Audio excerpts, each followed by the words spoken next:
تک اس کے تشفی کر دی ہے، لیکن کئی بار ہم کسی کو معاف کر چکے ہیں، ہمارے اندر کوئی نیگیٹیوٹی نہیں، مگر پھر بھی کسی گئے وقت کا، کسی تجربے کا ملال ہماری روح میں رہ جاتا ہے۔ رہنا چاہیے، رہنا چاہیے۔ اگر ہم اپنے ملال ہی بھول گئے تو کیا یاد رکھیں؟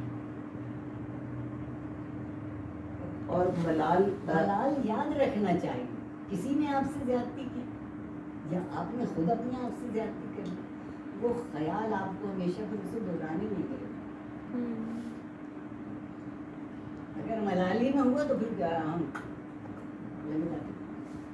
اچھا ڈاکٹر صاحب آ چکے بہت ہی قیمتی وقت ہے، میں آپ سے یہ پوچھنا چاہوں گی کہ زندگی میں آپ اپنے پورے تجربے کا ایک نچوڑ ہم سب کے کوئی ایک اچھا اگر ینگسٹرس کو ان میرے بچوں ان کے سب سے میں ایک بات کہتی ہوں، جی کسی سے سچے ہو یا نہ ہو، اپنے آپ سے تو ہو جائے، بس یہی نچوڑ ہے میرا۔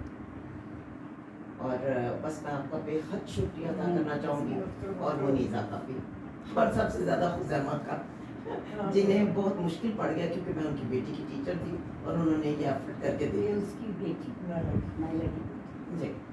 سو ہم آپ سے اجازت